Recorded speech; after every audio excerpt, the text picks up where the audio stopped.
안녕하세요. 오늘 또 새로 시작하겠습니다. 211쪽 맞죠? 제가 가지고 있는 책하고 조금 달라서 211쪽. 오늘은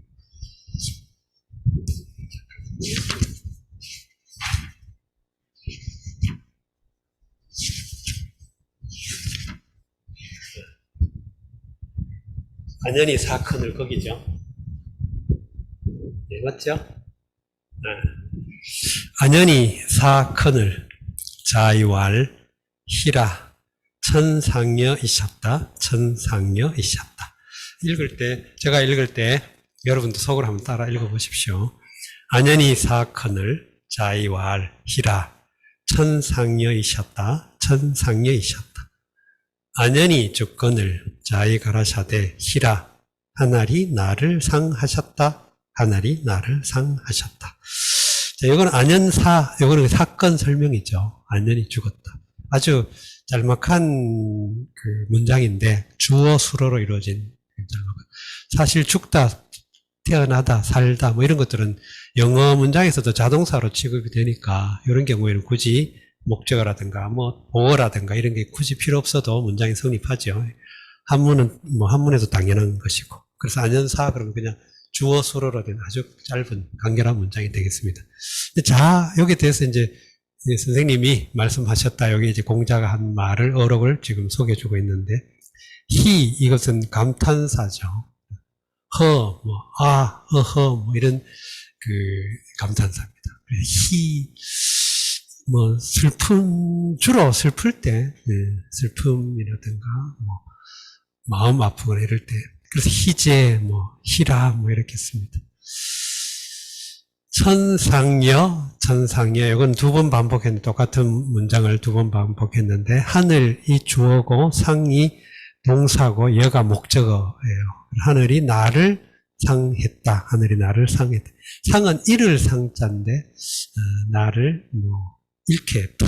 나를 버렸다. 이런 의미로 이해할 수 있을 것 같아요. 그럼 안연히 죽음에 대해서, 이제, 이런 절망감, 엄청난 큰 절망감이었어요. 그러니까, 다른 제자나 아들이 죽었을 때도, 물론 슬프죠. 아들이 죽은 거에 대해서는 정말 원초적인 슬픔은 말로 표현할 수 없을 정도죠. 그런데, 이 안연히 죽음에 대해서 논어에는 그 백이가, 그러니까 공자의 아들이 죽은 것에 대해서는 별로 기록이 많이 남아있지는 않아요. 근데 이 안연에 대한 수레는 굉장히 많이 남아있는 걸 볼 수 있듯이 공자가 안연에 대한 기대와 그 촉망, 이걸 엄청났죠. 그리고 어쨌든 스승은 이렇게 자기를 능가하는 제자가 나온다면 스승으로서는 더 이상 복이 없다고 할 수 있죠. 그 예를 여기서 볼 수 있습니다. 그래서 안연히 죽으니까 하늘이 나를 버렸다, 잃게 했다, 망쳤다, 하여튼 이런 느낌을 갖는 상자예요. 원래 상은 잃다, 이런 의미입니다. 우리가 뭘 잃어버린 걸 상실했다 그러죠. 상실. 자, 한 번 더 읽고 정리하겠습니다. 안연히 사큰을 자이왈 히라 천상여 이셨다, 천상여 이셨다. 그래서 이 논어에도 보면 안연사에 대한 그 문장이 몇 개가 연이어 나와요. 그만큼 그 공자에게서 안연히 차지하는 비중과 안연히 죽음이 공자에게 준 정신적인 충격, 이것들을 이렇게 논어에서 아주 웅변적으로 증언하고 있죠. 나란히 그렇게 다섯 문장이 연거푸 안연의 죽음에 대한 공자의 술회가 이어지고 있습니다. 자, 안연히 사큰을 자이 곡지 통하신데 종자이왈 자이 통의샤 소이다. 왈 유통호와 비부인지 위통이요 이수위리요. 한 번 더 읽어드릴게요. 안연히 사큰을 자이 곡지 통하신데 종자이 왈 자이 통의샤 소이다. 왈 유통호와 비부인지 위통이요 이수위리요. 자, 이제 문장인 안연히 주건을 자의 곡하심을 통하신데 종한 자의 가로되 자의 통하샤소이다. 왈 유통화 가라샤대 통홈이 있느냐 비부인지 위통이여 이수이여 부인을 위하여 통치 아니고 누를 위하여 하리요 부인을 위하여. 자, 안연사 역시 사건 설명이죠. 자, 곡지통 요것도 사건 설명이죠. 사건을 지금 자, 스승님, 선생님, 이런 곡했다라고 하는 수로고, 통이 여기서는 그 곡한 정도, 곡한 상태, 상황, 이걸 나타내는데, 아프게, 아주 슬프게, 이 동이라고 하는 글자와 이제 마음심을 결합해가지고 통이라는 글자를 하는데, 아주 슬프게, 마음이 아주 애통한 걸 통이라고 했대요. 그래서, 아주 아프게 곡을 했다. 그래서 곡지, 통의 지를, 문법 학자들에 따라서 여러 가지로 설명합니다. 하나는 글을 곡하여 통했다. 이렇게, 그러니까 곡과 지를 목적으로 이제 보기도 해요. 그리고 또한 언어학자들의 경우에는 곡의 그 정도나 상황을 설명하면서 통과 곡의 정도, 그걸 설명하기 위해 지를 넣었다. 이렇게 보는 학자들도 있어요. 근데 이거는 문법 학자, 언어 학자에 따라 견해가 조금씩 다릅니다. 그러나 우리 맥락은 곡과 통이 지금, 상황상, 그러니까 곡한 상황을 수러고 설명한 거고, 통은 그 곡한 것의 정도나 상태, 형편, 이런 걸 보완해서 설명해주는 보호 효과를 한다고 볼 수 있겠죠. 그래서 곡하는 것을 통했다, 아프게 했다. 종자이왈, 종자는 이제 공자를 모시고 있는 사람을 말하겠죠. 종자이왈, 자이 통의샤소이다. 선생님께서 지나치게 애통하셨습니다. 자통, 여기서는 이제 다시 주어 수로이죠. 통은 여기는 형용사처럼 느껴지죠. 어쨌든 우리 상황을 설명하는 거니까. 그래서 아프게 하셨습니다. 선생님께서 아프게, 우리가 아프게 통곡하셨습니다. 이렇게 한다면 통곡하다가 동사수로가 되죠. 근데 여기서 통은 슬픔에 지나친 아주 슬픔 이런 걸 나타내기 때문에 사실 형용사로 보는 게 더 맞지 않을까 싶습니다. 형용사 수로로 보는 게. 어쨌든 수로예요. 그래서 선생님께서는 아주 애통하셨습니다. 애통하셨습니다. 역시 의는 어떤 상황을 설명해주는 그 어기를 나타내죠. 그래서 또는 또 주관적인 판단에도 이 의가 들어가기도 하고 또 예를 들어 약간 진행되는, 약간 뭔가 어떤 동작이나 행위가 일정한 정도의 시간을 두고 진행되는 경우에도 의를 쓰기도 하고 그렇습니다. 그래서 의라고 하는 것이, 그러니까 이런 것들은 실제 문장의 내용을 결정하는 게 아니고 그 문장의 분위기나 상황, 맥락, 뉘앙스 이런 걸 설명해 주고 있죠. 그래서 이런 것들은 정확하게 옮기기는 사실상 쉽지 않습니다. 그래서 그런 분위기상 우리가 글을 읽는 사람이 또는 해석을 하는 사람이 그 맥락에 맞추어서 받아들일 수밖에 없어요. 선생님께서 여기서 자는 2인칭으로 쓰일 때는 선생님 이런 높임말이죠. 그리고 이게 나중에 많이 쓰이게 되면서는 손 아래 사람이라도 약간 이제 그대 이런 의미로 쓰일 때 2인칭으로 존칭으로 자를 쓰기도 하고 그렇습니다. 여기서는 그냥 어쨌든 선생님 이렇게 해야죠. 왈 유통호에서 여기도 왈은 공자의 말이라서 따로 왈이라고 이렇게 표시를 해 두었고, 통은 역시 이제 여기는 보어 같은 거예요. 그럼 유가 있다라는 거니까, 그러니까 통함이 있느냐, 이렇게 글자 그대로 번역을 했는데, 통했느냐, 우리말로 친다면, 통곡했었느냐, 애통했었느냐, 지나치게 울었었느냐라고 묻는 것이죠. 그리고 유가 수러라는 뜻이죠. 그 다음 호는 역시 의문을 나타내는 어기사인데, 이렇게 호를 붙여가지고 의문이라는 걸 표현했던 것 같아요, 옛날에는. 뭐 현대어 같으면 호를 굳이 안 쓰고 유통 이렇게 했을 거예요. 예, 그러나 이제 한문 문장으로 기록할 때는 이런 식으로 호를 집어넣어 가지고 의문문이라는 걸 표시하고 있습니다. 유통호 통곡했단 말이지, 아주 내가 애통했더란 말이지, 이렇게. 그러면서 이어지는 말 역시 공자의 말이에요. 비 아니다 이런 뜻이죠. 자, 여기서 보면 문장이 조금 약간 복잡해요. 비, 부, 인, 지, 위, 통, 이, 수, 위 이렇게 돼 있죠. 그럼 여기 이제 일단 이가 들어갔으니까 우리는 문장이 병렬문이라는 걸 우리는 짐작할 수 있죠. 1차적으로. 물론 꼭 병렬문이 아닌 경우도 있어요. 그러나 이가 들어가면 대체로 병렬문일 확률이 높아요. 그러면 병렬문이라고 하는 것은 어쨌든 문장 동사구가 2개 이상 연결된다는 의미죠. 대체로 그렇죠. 그러면 여기서는 일단 수러 또는 동사구가 2개 이상 연결되면 요 한 문장과 요 문장이라는 것이죠. 요 동사구, 요 동사. 여기 수위는 누구라고 하는 의문 대명사. 영어로 말한다면 for whom 누구. 영국의 오래된 시, 중세시인가? 그게 for whom the bell tolls. 누구를 위해 종은 울리나. 뭐 이런 시구가 있는데 요걸 따가지고 해밍웨이 소설 있죠. 누구를 위해 종은 울리나. for whom. 누구를 위하여. 근데 여기서 수가 누구라는 뜻이. 그 위가 위하다 이런 뜻이죠. 누구를 위하다. 그 여기 위하다가 동사고 누구가 사실상 목적어죠. 근데 의문 대명사가 목적어이기 때문에 보통 의문 대명사, 의문사가 목적어일 경우에 도치를 많이 합니다. 그러니까 여기서 수위 이렇게 된 거죠. 누구를 위하냐, 위하겠느냐.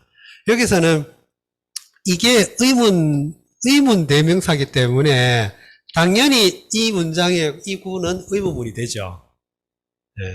의문문을 따로 표기를 안 해도 의문사가 들어가면 의문문이 되는 거죠. 네, 여기서도 마찬가지로 누구 위하여, 누구를 위하여. 요거는 해결이 됐죠. 그렇다면 여기는 보니까 B라고 하는 부정사가 나왔으니까 아니다 이런 뜻이죠. 그렇다면 누구를 위하여 울겠는, 말하자면 여기서 통이 생략됐다고 보고 위통, 위수통, 말하자면 이런 거예요. 누구를 위해 통하겠느냐. 그러면 여기는 이제 누구를 위해 통한다라는 말이 이건 긍정적이고 이건 부정적인 거죠. 그죠? 네, 부정적. 누구를 위하여 운다는 건 물론 미래 상황이긴 하지만 미래나 또는 의지 뭐 이런 상황이긴 하죠. 시간상으로 따지면 굳이 그렇게 된 거지만 어쨌든 내용상으로는 운다라고 하는 의미로는 긍정적인 거예요. 이건 부정적인 거예요. 왜냐하면 B라는 부정사가 딱 앞에 있으니까. 그러면 이제 여기 이제 위통은 위하다 역시 위하다고 요거는 말하자면 수러 동사 수러가 돼요. 그러면 누구를 위하여 저 사람을 위하여 통하다. 요게 이제 일종의, 요것도 수로가 되죠. 그러면, 요게 이제, 말하자면 이런 거예요. 위부인이 된 거예요. 위부인. 저 사람을 위하여 통곡하다. 이 말인 거예요. 이제 이해가 되죠. 그 위하다는 거는 말하자면 보조동사고, 주동사가, 주수로가 통이니까. 그러면 저 사람을 위하다. 근데 요 부는, 부인을 한꺼번에 써놓으면 보통은 부인, fam무, lady, 그런 뜻이에요. 부인, 마담, lady, 뭐 이런 뜻이에요. 그러니까 그 부인이 뭐지? 영어로 그냥 와이프가 아니고 남의 부인, 높은 사람의 부인 이런 뜻이에요. 근데 여기서는 지금 안연을 가리켜서 말한 거기 때문에 이 부가 지시사로 보이는 거예요. 그럼 그래서 우리가 부를 발어사로 보통 써가지고 예를 들어, 이태백의 춘야연 도리원서라고 하는 아주 유명한 문장인데, 천지자는 만물지 영려요. 이렇게 돼 있을 때, 만물지 영려 이렇게 돼 있을 때, 천지 이런 뜻이야. 그러니까 이걸 옛날에는 그냥 대저, 하늘과 땅이란 이렇게 번역하긴 하는데, 약간 더 구체적으로 말한다면 저라고 하는 지시적 의미를 담고 있다고 볼 수 있어요. 그럼 여기서는 부인은 바로 지시적 의미를 가지고 있죠. 그럼 저 사람을 위하다 이 말이에요. 그럼 저 사람을 위하여 통곡하다 이 말이죠. 그런데 위 부인, 그런데 여기에 목적어를 앞으로 내세우니까 위가 뒤로 와버렸죠. 그래서 사이에 지를 집어넣어 가지고 이걸 한 무더기로 만들어줬다고 그럽니다. 문장상. 그 만약에 지가 없으면 비부인 위통 그러면 뭔가 문장이 좀 이상해져요. 그래서 지라고 하는 걸 통해서 이런 맥락을 표시를 해주는 거예요. 이런 게 한문에서 이 지가 그 역할을 되게 많이 해요.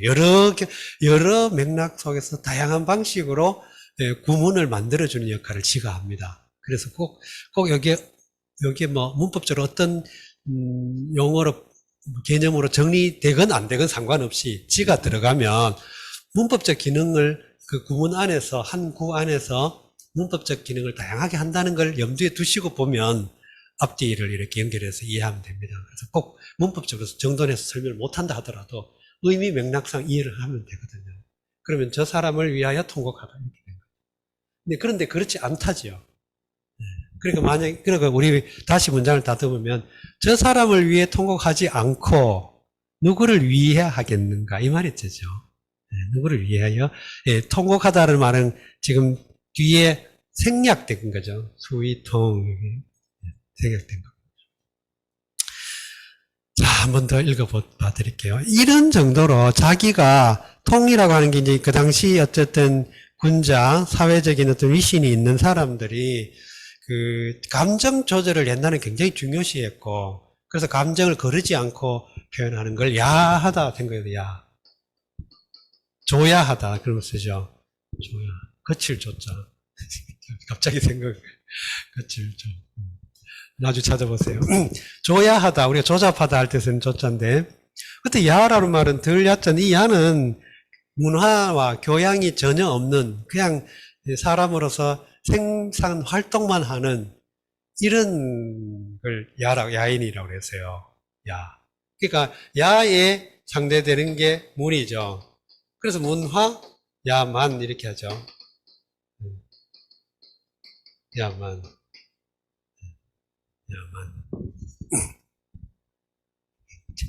엽기적인 그녀라는 영화 있었죠. 근데 그 영화를 중국어로 번역해가지고 야만적 여인인가 뭐 친구인가 하여튼 그래. 야만적 여우. 야만스러운 여자친구. 야만스러운. 자, 그래서 야라고 하는 거는 그런 의미가 있습니다. 길들여지지 않은, 순치되지 않은, 문명이나 문화에 교화되지 않은 이런 의미가 있어요. 그러니까 여기서 이제 감정을 그대로 드러내는 것은 바로 야다, 야.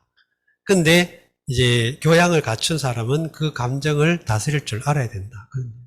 그래서 이런 것들이 얼마나 나중에 이데올로기화 했는지, 나중에 위진남북주 시대 이때가 되면, 이때 후한에서요, 시기에 그 어떤 귀족에 대한 그런 이데올로기가, 그 교양에 대한 강화가 엄청 심해가지고, 전투에 보내가지고, 전쟁에 승리한 보고를 받게 됐는데, 승리할지 막, 질지 승패가 막 조마조마한 상황이었겠죠. 그런데 이제 첩보가 왔는데 승리했다라는 첩보가 왔어요.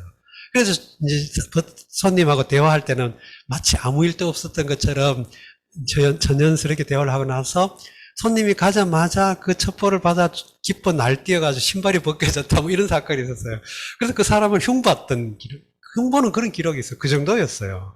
근데 이렇게 보면 감정이 그대로 표현한다는 게 옛날부터 굉장히 문화적으로 야한, 말하자면 세련되지 못한 이렇게 여겨졌는데, 그러니까 공자의 경우도 웬만한 사람의 죽음에 대해서는 아무리 심지어 자기 아들이 죽어도 이렇게 감정을 추스르고 조절할 줄 알았는데, 안현의 경우에는 막 엉엉 울었다 이런 뜻일까 싶어요. 그러니까 이제 약간 너무 막 평소에 공자로서는 취하지 않는 이런 태도를 취해가지고 종자가 그렇게 지적을 했다는 것이죠. 자, 이런 걸로 봐도 공자와 안현 사이의 어떤 그런, 심정적인 이런 관계를 이해할 수 있겠죠. 안현이 사큰을 자의 곡지통 하신대. 정자의 왈 자의 통의샤소이다. 완유 통호와 비부인지 위통이요 이 수일이요. 자, 또 안연히사 나죠. 안연히사건을 문인이 역후장지 한데 자왈 불가하니라. 문인이 후장지 한데 자왈 회야는 시여 유부야 이언을 여부득 시유자야 호니 비아야이라 부이삼자야이니라. 안연히 사건을 문인이 욕 후장지한데 자왈 불가하니라. 문인이 후장지한데 자왈 회야는 시여 유부야 이언을 여부득 시유자야 호니 비아야이라 부이삼자야이니라. 안연히 사건을 안연히 주건을 문인이 후히 장커저한데 자의 가라사대 같이 아니하니라. 문인이 후히 장한데 자의 가라사대 회난 나를 봄을 부같이 하거늘 나는 싫어건 봄을 자같이 못하니 내 아니라 이삼자이니라. 이것도 굉장히 요즘 문화로는 조금 이해하기가 어렵지만 그 당시 어떤 예법이라고 하는 그런 맥락에서 볼 때는 굉장히 의미 있는 또 지적이 됩니다. 근데 일단 안연히사 역시 똑같은 사건 설명이죠. 사건에 대한 정보죠. 문인 욕 후장지 이것도 사건에 대한 상황에 대한 정보죠. 그러니까 문인이 후장을 하려고 했다. 욕이 하고자 하다, 원하다라는 동사죠. 보조 동사로 볼 수도 있고 동사로 볼 수도 있어요. 일단 하다, 하려고 하다. 그럼 후장은 후장이잖아요. 장이 동사고 지가 목적어죠. 그를 장사 지내다. 근데 후는 두텁다라는 형용사이기 때문에 장을 꾸며주는 여기서는 부사처럼 써요. 두터이, 두텁게. 그래서 이 자체가 하나의 그 개념을 얻게 되면 넉넉한 장사, 장례, 융숭한 장례 이런 의미가 되죠. 그래서 이 후장 자체가 나중에 명사화 할 수 있죠. 후장을 하려고 했다. 그를 후장하려고 했다 이 말이죠. 근데 여기 어쨌든 언어에서도 후히 장커저 이렇게 했기 때문에 후히를 부사로 본 거예요. 장커저 하다. 장하다가 본 동사고 지가 목적어고 여기 보조 동사처럼 돼가지고 원하다, 하려고 하다 이런 의미가 되죠. 그랬더니 자이왈 불가 옳지 않다 해서는 안 된다 또 안 된다 이런 의미가 돼요. 불가 문인 후장지 요거는 또 다른 상황 설명이 되죠. 여기 문인은 그냥 공자의 그 거부, 공자의 그 부정을 무시하고 후장해버렸어요. 문인들끼리. 야, 우리 친구가 죽었는데, 야, 너무 아깝다. 장래가 가장 선생님께서 총망했던 제자인데도, 우리 형제 같은 제자인데, 너무 아깝다. 뜻을 제대로 펴지도 못하고, 그러니 좀, 가는 길이라도 좀 넉넉하게 해주자. 하고, 후장을 해버렸어요. 문인들끼리. 저희 멋대로. 자활. 그랬더니 선생님이 거기에 대해서 이제, 술회를 하는 것이죠. 주석에는 보면 주석 한번 잠깐 보시죠. 문인이 후장지한데 그 주석이 달랑 나와있죠. 개, 알로, 청지 이렇게 돼 있어요. 개는 대개 이거 역시 발어사인데 대체로 대개 이런 추측의 의미를 담는 또는 발어사 역할도 하는 그런 알로가 그것을 청했다 이렇게 봤는데요. 알로는 안연의 아버지죠. 앞에 나왔던 사례가 있죠. 자기 알로를 공자한테 수레를 팔아서 우리 아들 좀 잘 장사 지내달라 이런 사건이 됐기 때문에 주석도 그렇게 이걸 가지고 아마 알로가 청한 거다 이렇게 주석을 달았는데 그럴 수도 있겠죠. 자왈 이제 그래서 선생님이 뭐라고 말하냐면 회야의 야는 역시 사람 이름 뒤에 붙어가지고 일반적으로 옛날에는 이게 문화적으로 피위하는 습관 때문에 그랬다는 설도 있는데 한문 자체가 중국 고전 상고 중국어 자체가 이름절어가 많은 언어였어요. 그래서 이름절어가 주로 이제 많이 주로 이렇게 이름절어였는데 그러다 보면 이 이름절어만 발음을 하면 발음상 긴장이 되거나 또 약간 편하지가 않는 경우가 좀 있나 봐. 그래가지고 사람 이름에는 특히 야를 습관적으로 막 집어넣습니다. 그래서 회야 이렇게 회는 이렇게 된 겁니다. 시여 유부 회가 주어죠. 회가 보았다 보다 나를 회는 나를 본다. 회가 나를 본다. 요게 기본 문장 구조죠. 그런데 뭐뭐 같이 압이 같이 이렇게 해서 요거는 일종의 보호 역할을 했다고 볼 수 있겠죠. 아버지 같이 아버지처럼 부문장일 수도 있고 회는 나를 아버지처럼 보았다. 아버지처럼 여겼다. 다시 말해서 아버지로 나를 대했다 이 말이죠. 이 말의 의미는 그 뒤에 나머지까지 다 일단 하고 이 말의 의미 맥락을 좀 따져보기로 합시다. 부득 시유자야. 이 야 이렇게 해가지고 계속 운을 맞췄죠. 아분했죠. 예. 회야 시여 유부야 부득 시유자야 비야야 부이삼자야 이렇게 야가 계속 아분이 되어 있죠. 네, 이해가 되죠. 문장을. 이런 것들이 굉장히 의도적 배치일 수도 있고 또 한문이 갖는 문장상의 묘미일 수도 있고 그렇습니다. 그래서 이거는 이제 야가 계속 반복되면 뭔가 어떤 규칙성 또 약간 리듬성 이런 것들을 가지기도 하고 또 의미와 의미 사이에 앞문장과 앞구문과 뒷구문 사이에 뭐라고 할까 통일성 이런 것도 주기도 하고 굉장히 조직적으로 그런 느낌을 주고 있습니다. 네? 야가 그런 경우는 보통 뭐는 야 이렇게 할 때 그래요. 그럴 때는 예를 들어 정의를 내릴 때 우리가 예를 들어 인간은 사회적 동물이다 이렇게 정의 내리는 방식 그런 식으로 한문에도 뭐는 뭐이다라고 이렇게 단정해서 정의 내린다든가 이런 방식으로 쓸 때는 야를 써요. 여기서는 꼭 그렇다기보다도 물론 내용상 그렇게 볼 수도 있죠. 회는 나를 아비처럼 여겼는데 나는 회를 아비처럼 자식처럼 여기지 못했구나 라는 강한 유감의 표현 때문에 야를 썼다고 볼 수도 있는데 그렇다고 해도 계속 반복해서 했다는 거는 그런 어떻게 보면 물론 감정상에 그만큼 공자가 이 상황에 대해서 가지고 있는 서운함 또는 불편함을 나타냈다고 볼 수도 물론 있죠. 근데 보통 이제 야가 문장에서 강하게 이렇게 쓰일 때는 물론 이렇게 이제 감정 처리할 때도 물론 쓰긴 하지만 대부분 정의 내릴 때 많이 써요. 뭐는 뭐이다 이렇게 말할 때. 여기서는 이제 어쨌든 회라는 건 사람 이름 뒤에 붙였고 비야야 여기도 역시 내가 아니로다. 물론 그렇게 볼 수도 있겠네요. 부득 시유자야 이 말은 나는 부득은 하지 못했다 이 말이죠. 득이라고 하는 것도 역시 보조동사처럼 쓰여가지고 동사의 어떤 결과를 획득한 것을 나타낼 때 득을 써요. 그러면 보다라는 그 본 동사가 획득되지 못했다 이 말이죠. 그래서 내가 자식같이 보는 것이 획득되지 못했다. 획득하지 못했다. 그것을. 그 결과를 얻지 못했다. 이 말이에요.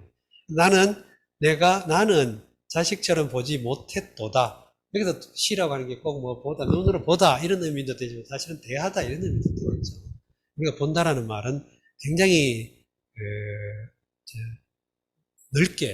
매연을 넓게 가지는 그런 동사니까, 대하다, 이렇게 봐도 되겠습니다. 근데 비야야, 부이삼자야 사이에는 이 상황을 지시하는 주어 같은 게 생략되어 있죠. 한문에는 이런 경향이 참 강합니다. 비야야 사이에 비는 시하고 비는 계사처럼 쓰여가지고 시는 this is, there is, this is, that is 이런 뜻이고 요거 비는 is not, this is not 이런 의미예요. 비는 계사처럼 쓰여가지고 이 긍정의 계산은 시, 부정의 계산은 비 이렇게 써요. 그럼 비아야는 내가 아니다 이 말이죠.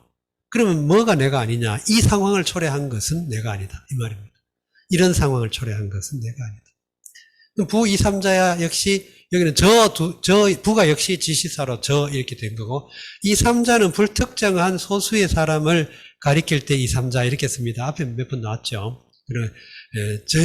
저 아이들, 저놈들, 쟤들, 또 여러분들, 너희들, 이런 다양한 의미로 2, 3, 4가 써요. 그럼 몇 사람들, 저놈 몇몇 저놈들 때문이다. 이 말입니다. 그러면 비하야, 부, 2, 3자의 말, 이런 상황을 초래한 것은 내가 아니고 저 아이들, 저 사람들이다. 저 제자들이다. 이렇게 된 거예요. 요 맥락은 안연히 신분상 또는 안연의 그 경제적인 그 어떤 그 역량상 후장하는 것이 어울리지 않아요. 후장하는 게 어울리지 않아. 안연이 워낙 논에도 몇 번 나왔듯이 누항에 살았다 그랬잖아요. 요즘 식으로 하면 누항은 골목, 달동네 이런 뜻이에요. 그러니까 옛날에는 적어도 사라든가 대부까지는 아니더라도 약간의 그래도 글을 읽을 수 있는 지식인 신분이면 그래도 괜찮은 집이거든. 요즘 말로 하면 몇 평 이상 되는 그런 집이거든.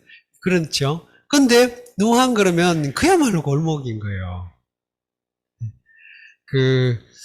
저는 중국을 그렇게 자세하게 잘 알지는 못하지만 중국의 어떤 문화나 생활이나 이런 것들을 견학처럼 여행한 사람들 중에 가끔 가다가 꼭 중국을 제대로 알려면 한 가지 알아야 되는 것 중에 하나가 후통이다. 이런 말이에요. 후통이 이제 자연 발생한 조그마한 골목들이 후통인데 사실은 되게 위험할 수도 있다고 그래요.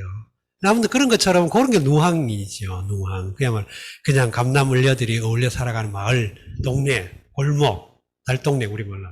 그런 식의 살았기 때문에 안연히 경제적으로나 또 신분도 공자 역시 대부의 어떤 그 대우를 약간 관례적으로 받긴 해도 실제로 대부였던 적도 그렇게 있었다 하더라도 기록에 액면 그대로 받아들여서 대부의 자리에 있었다 하더라도 오래 있지도 않았고 예우는 받았지만 실질적으로 대부의 어떤 그런 권리를 많이 누리지도 못했기 때문에 안연은 더 못했겠죠. 그런 상황에서 안연에게 후장을 했다는 것은 도리어 죽은 사람을 욕보이는 거다 이 말입니다. 우리가 지금 신분에 어울리지 않는 옷을 입고 있다. 신분에 어울리지 않는 자기 역량이나 신분에 어울리지 않는 자리를 차지하고 있다. 이러면 그게 욕스러워요. 물론 맹목적으로 자리 차지하려고 하는 사람이 들어 있습니다만 그래도 조금만 자기 어떤 성찰을 하는 사람이라면 자기한테 어울리지 않는 옷, 자기한테 어울리지 않는 자리 이것을 편안하게 누리기 어렵죠. 근데 안연의 경우도 마찬가지. 안연이 도리어 욕이 됐다. 그러니까 우리가 이렇게 별로 이렇게 신분도 별로 업적도 없는 사람에게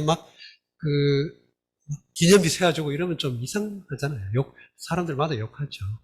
조선 후기가 되면서 서원이 문벌의 가문이나 지역의 위신의 어떤 척도가 되면서 엄청 서원이 난립하게 돼요.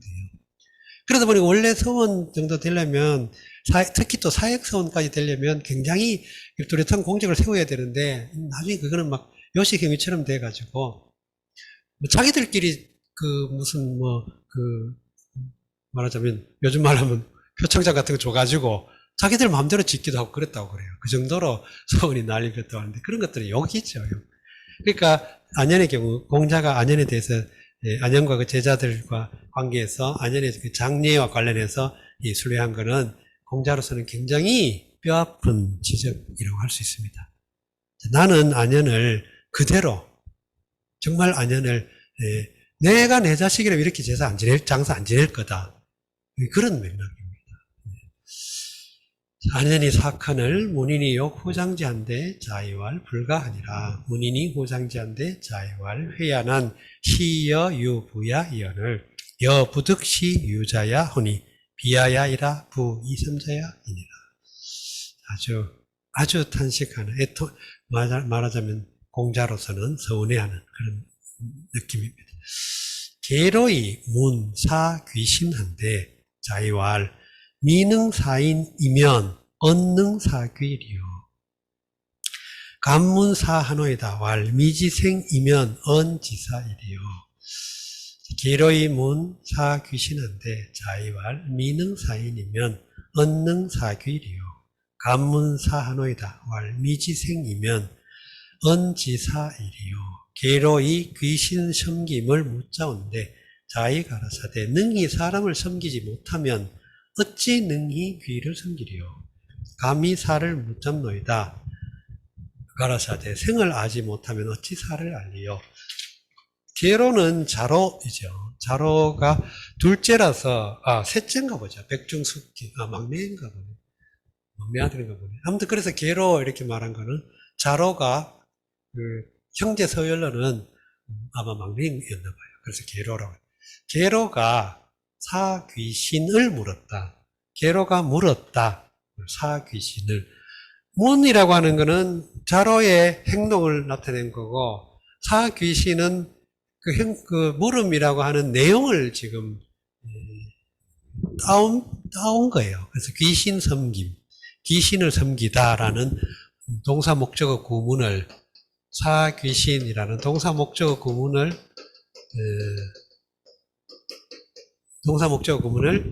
물었다. 이제 그걸 다시 목적구로 만들었죠. 그래서 귀신을 섬기는 것, 귀신 섬김. 자의활 미능사인. 미하고 능, 그 다음에 이렇게 됐죠. 자, 여기서 은이라고 하는 게 중간에, 문장 중간에 오면 접속사처럼 쓰일 때는 어찌라고 하는 의문 부사처럼 쓰여요. 어찌, 어떻게. 우리가 뭐 언감생심 하듯이 언감. 이 말 참 많이 써. 요즘은 뭐 이 언이라는 말 자체를 잘 안 쓰지만 언감. 우리 그 옛날에는 한문이, 고전 한문이 일상에도 많이 쓰일 때는 언감이라는 말 참 많이 썼습니다. 어찌 감히 제가 그걸 하겠나라고 할 때 언감. 언감생심. 우리 일상어에도 언감생심이라는 말을 쓰죠. 여러 명은. 어찌라는 것이죠. 그 미능과 언능 이렇게 된 거는 역시 뭐뭐 할 수 없다. 이거는 어찌 하다 이 말인데, 어찌라는 게 의문부사이기 때문에 당연히 언능, 언 뒤에 이어지는 구문은 의문부가 되죠. 의문문이 되는 것이죠. 그래서 미능사인, 이거는 사람 섬김, 이건 사귀, 귀신 섬김이라고 하는 간단한 동사 목적 구문이 되겠습니다. 그러면 미능, 언능. 그러면 뭐뭐 하지 못한다. 미는 약간의 그 미래 상황을 지시하는 뜻도 가지고 있죠. 그래서 또는 아직 뭐뭐 못한다. 물론 아직 뭐뭐 못한다. 그래서 가끔은 과거의 경험을 나타내기도 해요. 아직 뭐뭐 못했다. 그러면 사람 섬김을 아직 못한다. 사람 섬김도 못한다 이 말이죠. 그 다음에 귀신 섬김을 어찌 할 수 있나 이 말이 돼요. 능은 가능성을 나타내기 때문에 어찌 할 수 있겠는가라는 의문문이 되죠. 이럴 때 근데 여기에 이제 어찌라고 하는 의문이 미래 상황이기 때문에 앞에 것을 조건처럼 봐가지고 면 이렇게 언어를 달았어요. 토를 달았어요. 그렇다면 아직 사람 섬기는 것도 할 줄 모른다면 어떻게 귀신을 섬기겠는가? 그러니까 사람 섬김이 더 전제가 돼야 된다 이 말이긴 해요. 여기서 우리 귀라고 하는 거는 이 오늘날 우리가 말하는 귀, 뭐 스피릿, 고스트 이런 맥락보다 조상신, 또 자기의 혈연적으로 어떤 그런 조상 또는 자기와 연고가 있는 사람의 어떤 본령 이런 걸 주로 나타낸다고 하죠. 귀에 1차적으로. 자, 그러면 어쨌든 간에 살아있는 사람을 먼저 섬길 줄 알아야 귀신도 섬길 수 있다. 다시 말해서 살아있는 사람을 섬기는 것이 연장되어서 귀신 섬기는 것과 이어진다. 이렇게 보는 것이죠. 역시 우리가 그 유교 예제 문화가 유교 때문에 공자 때문에 나라가 망했니 어떤 이런 말까지 하지만 그럼에도 불구하고 유교의 공자의 어떤 그 근본 지향은 휴머니즘이다. 이렇게 말하는 여러 가지 그런 주장의 근거 중에 하나가 이 말이기도 합니다. 그래서 이 논어의 이 구절을 가지고 공자의 휴머니즘을 많이 말하죠. 그 밑에 문장도 마찬가지죠. 감문사, 이 죽음을 묻겠습니다. 감히 죽음을 묻습니다. 그러니까 문사 귀신은 상황 설명처럼 설명해놨죠. 귀신을 섬김을 묻자온데 그렇기 때문에 이거는 자로가 귀신을 섬기는 걸 묻는 상황 설명이에요. 근데 감문사에는 요거는 자로의 말을 액면 그대로 따오는 것처럼 인용한 것처럼 돼 있죠. 왜 그랬냐면 감이라는 글자 때문에 그런 걸로 보여요. 감히 죽음을 묻습니다. 이렇게. 감 속에는 말하는 사람의 태도를 전제하는 말이거든요. 이 감과 굉장히 현대어에서 감처럼 굉장히 많이 쓰이는 이런 태도나 그걸 나타내는 게 청이라는 글자를 써요. 청. 영어로 please에 해당하는 글자인데 이 말은 뭐 엄청 많이 쓰이는 거예요. 그러니까 자기가 어떤 상대방에게 자기 어떤 의도를 보여줄 때 상대방에게 어떤 뭔가를 보여줄 때 청이란 말을 아주 입버릇처럼 써요. 입만 벌리면 청이란 말. 그래서 이 감문사라는 말 자체가 감이라는 어떤 태도 아니 그 태도를 나타내는 그 부사어 때문에 아마 이거는 직접 인용으로 처리한 것 같습니다. 알 수는 없지만 자, 미지생언지사 이건 마찬가지죠.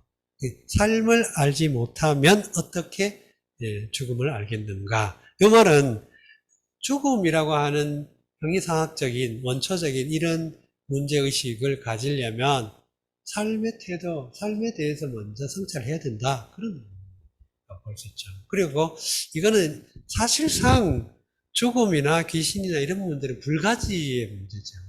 불가지. 알 수 없는 문제.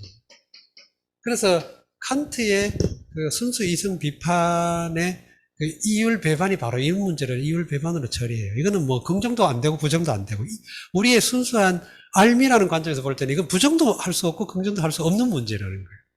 이거는 우리 어떤 실천의 영역 또는 그래서 요청되는 영역이지 정말 우리가 논리를 통해 가지고 이성을 통해 가지고 오성을 통해 가지고 합리적으로 이해할 수 있는 문제가 아니다. 이게 칸트의 결론이죠. 문제의식 중에 하나였죠. 근데 그렇게 보면 공자 역시 사람이 살아가면서 실질적으로 우리가 문제를 삼아야 될 거는 죽음이나 귀신보다도 삶과 살아있는 사람과의 관계를 먼저 처리하는 걸 해야 된다. 이런 의미라고 볼 수 있죠. 그래서 불가지한 문제에 너무 매달려 버리면 종교적인 영역으로까지 넘어가는데 이 종교적인 영역이 물론 종교라는 게 인류 문화사에서 굉장히 긍정적이고 원초적 힘을 발휘하는 분야이긴 하지만 이게 잘못 나가면 혹세무민하거나 종교적인 어떤 심성을 이용해 가지고 그 어떤 사회나 윤리나 뭐 이런 것들이 망가지기도 쉽죠. 혹세무민하는. 그래서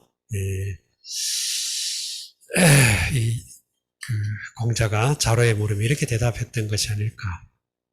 계로의 문 사귀시는데 자의왈 미능사인이면 언능사귀리요 감문사하노이다. 왈 미지생이면 언지사이리요. 하여튼 이 제사 문제에 대해서는 제사 또는 귀신 섬김 이런 문제에 대해서는 공자도 굉장히 신중한 태도를 취하고 있죠. 그래서 관습적으로 내려오는 제사를 부정하지는 않아요. 관습적으로 또는 이성이 인지가 발달하지 않은 그야말로 그냥 순진한 그런 사람들이 일상에서 행하는 그런 샤머니즘적 요소 이런 것까지도 다 용인을 해요. 그러나 자기가 주체적으로나 의도적으로 이런 걸 선택하지는 않죠. 그런 거는 역시 굉장히 좀 나름대로 온건하고 관용적이고 합리적인 이런 태도 아닐까 싶기도 합니다. 자, 민자는 시측에 은은여야 하고 자로는 항항여야 하고 염류자공은 간간여야 이언을 자이락하시다. 민자는 시측에 은은여야 하고 자로는 항항여야 하고 염류자공은 간간여야 이언을 자이락하시다. 민자는 측에 묘셔심에 은은 탓하고 자로는 항항 탓하고 염류와 자공은 간간 탓하거늘 자이락하시다. 그 뒤에 또 있네. 약 유야는 부득기사연이로다. 약 유야는 부득기사연이로다.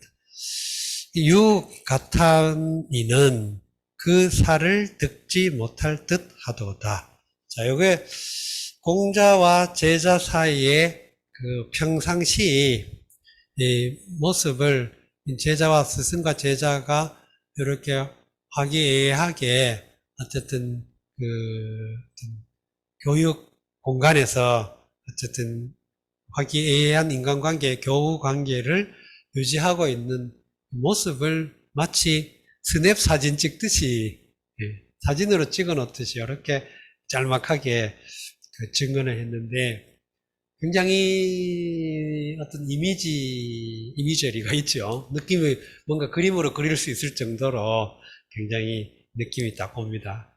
여기서 어쨌든 민자라고 했다는 것은 요 어록의 출처가 민자건의 계열이다. 이걸 우리는 이렇게 이제 추측을 합니다.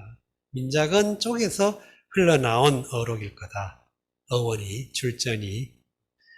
그래서 다른 데는, 다른 제자들은 자를 불렀고, 자를 붙였고, 민자건에 대해서만은 자건 이렇게 안 하고, 민자 이렇게 했기 때문에 이것은 민자건의 그 계열에서 나온, 민자건 학맥에서 나온, 민자건의 학파에서 나온 이런 발언이다. 이렇게 우리는 추측합니다. 이런 식의 문헌 비평을 하죠.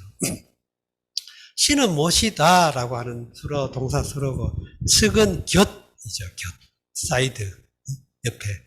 그러면 시라고 하는 동사와 측이라고 하는 명사, 장소, 처소를 나타내는 측이라는 명사가 있기 때문에 이 사이에는 어라고 하는 전치사가 올 수 있어요.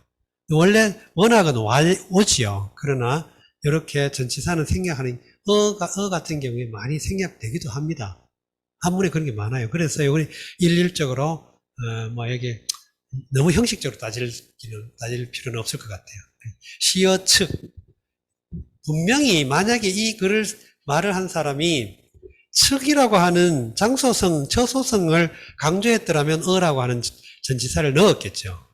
그러나 여기서는 모시고 있다라는 의미에 더 이렇게 주안점을 뒀기 때문에 그냥 시측 이렇게 한 거로 보여요. 그리고 이 글자 자체도 시측해가지고 곁에서 모시다라는 의미로 용어처럼 쓰이게 되죠, 나중에는. 자, 은은여에서 이 같은 요 글자가 두 개가 겹쳐지는 처벌의 경우에는 의태어나 의성어로 많이 처리가 되기 때문에 글자 그 자체의 의미와 상통하는 것도 있고 전혀 다른 의미를 갖는 경우도 있습니다. 그래서 그거는 일률적으로 한 글자가 중첩됐으니까 의미가 강화됐다 이렇게 보면 안 돼요. 그런 것도 있고 안 그런 것도 있기 때문에.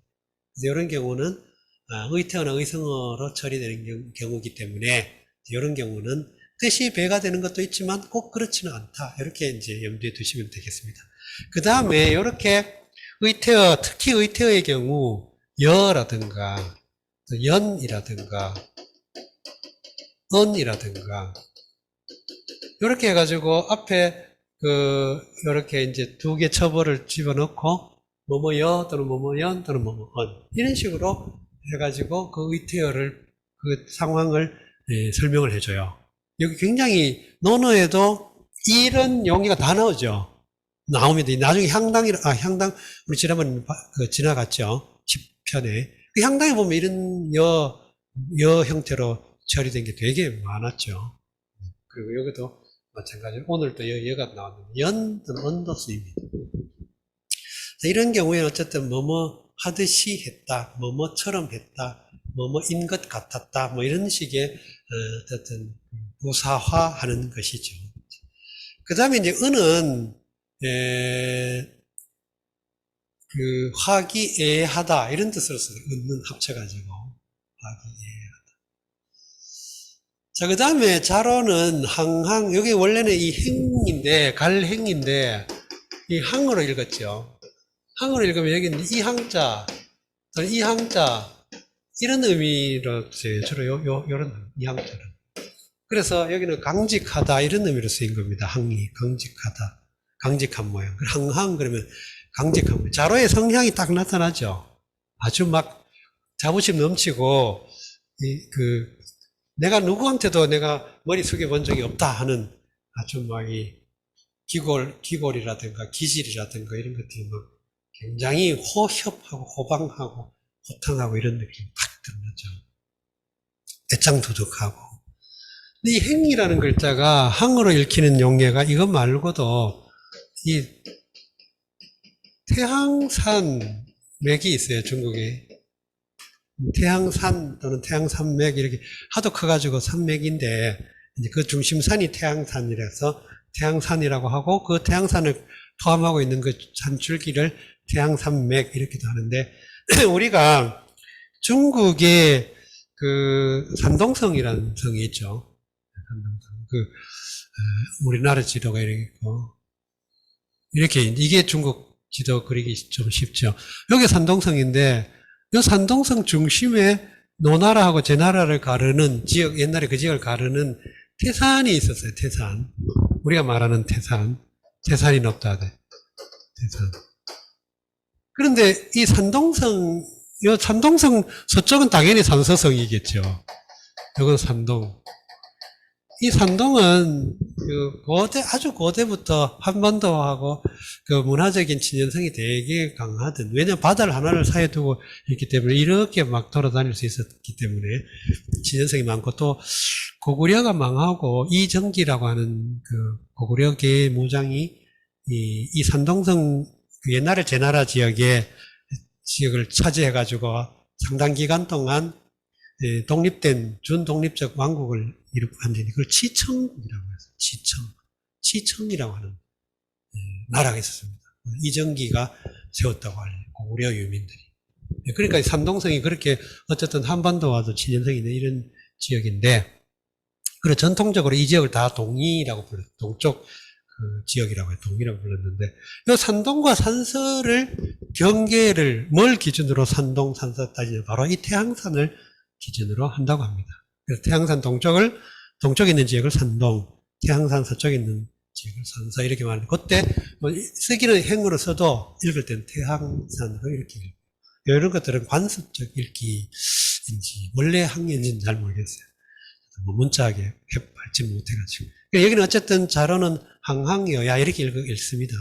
근데 염류와 자공은 이제 두 사람이 다 성향이 비슷해서 같이 묶어놨는데, 간간여야. 간간은 강직하다 또는 다른 해석으로 활약하다라고 하기도 한데요. 근데 우리가 강직하다라고 할 때 우리말에도 깐깐하다 이런 말 있죠. 예, 그거 비슷한 뉘앙스를 갖지 않나 싶긴 해요. 우리말 깐깐하다, 강직하다. 그렇거늘, 그러니까 이런 제자들이 지금 중요한 제자들, 민자건, 자로, 염류, 자공 같은 그런 대표적인 공자의 제자들이 공자 옆에서 이렇게 이제 어떤 일상적인 그런 개인적인 어떤 그런 이미지 딱 볼 때 이렇게 특징, 개성이 뚜렷한 이미지를 보여주고 있었어요. 개성을 보여주고. 그러니까 공자는 즐거웠다. 이런 다양한 제자들이 있으면 참 옆에서 이렇게 자기 역할을 잘하고 있고 자기 성향을 잘 발휘하고 있으면 참 스승으로서는 아주 행복하겠죠. 이 스승과 제자를 한꺼번에 그려놓은 유명한 그림이 최후의 만찬 있잖아요. 레오나르도 다빈치. 근데 거기는 보면 최후라고 하는 아주 그 긴박성을 가지고 있기 때문에 동작 하나하나가 다 굉장히 우의적이고 또 약간 그 비의적인 요소가 많다고 합니다. 그러나 그걸 가지고 너무 막 약간 엄청 상상력을 발휘한 작품이 다빈치 코드 아니겠어요?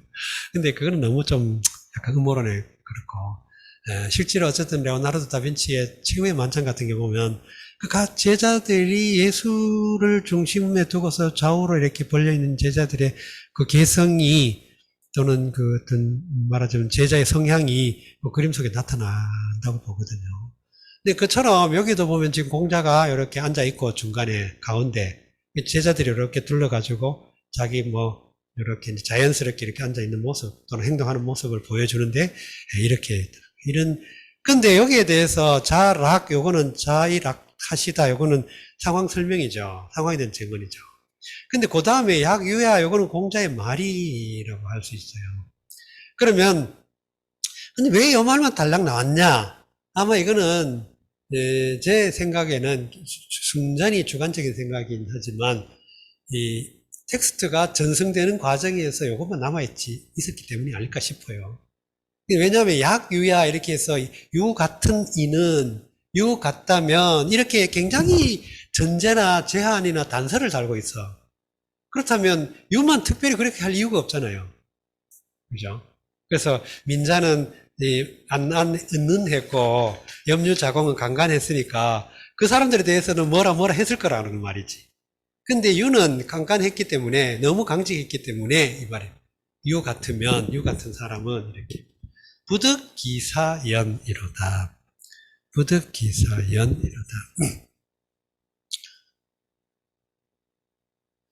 이 부득기사에서 득은 실제로는 획득하다 이 말인데 나중에는 어떤 결과로서 갖게 된다는 의미예요.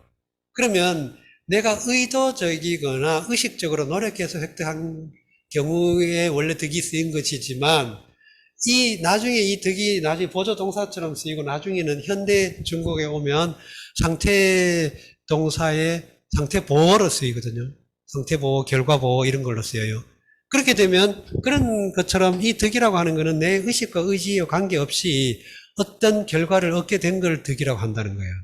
그럼 여기서 내가 죽을 노력을 해가지고 죽음을 얻는다 그 말이 안 되잖아. 그래서 여기서는 어떤 상황에 따라서 또는 어떤 형편에 따라서 그런 결과를 갖게 된 걸 득이라고 했다는 거예요. 그러니까 내가 주체적 노력에 의해서 죽음을 얻었다가 아니고 부득기사에서 연인데 이 연은 실제로 이 논어에서는 연도 쓰이긴 하지만 실제로 은을 많이 써요.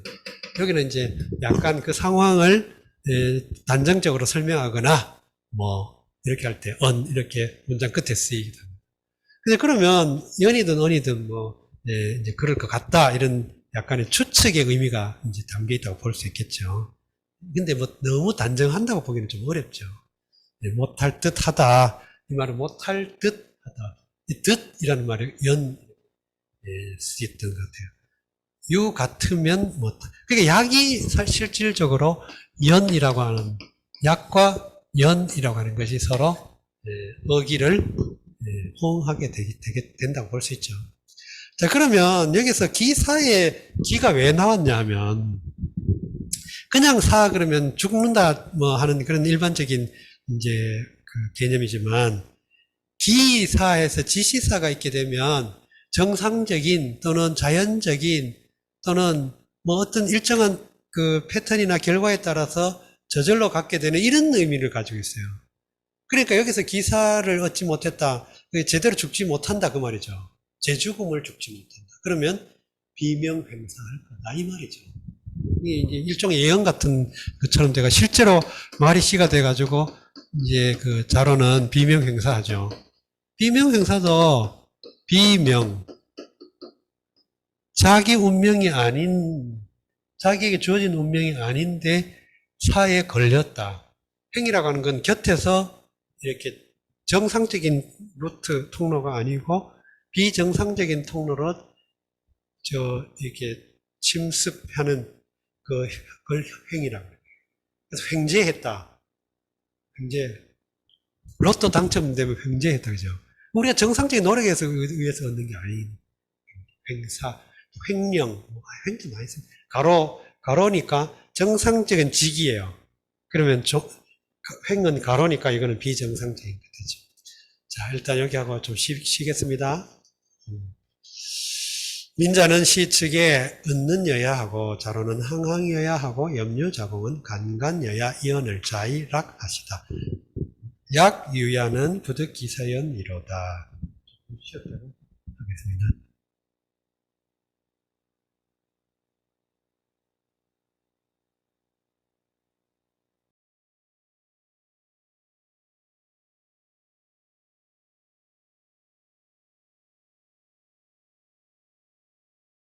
자, 또 이어서 시작하겠습니다.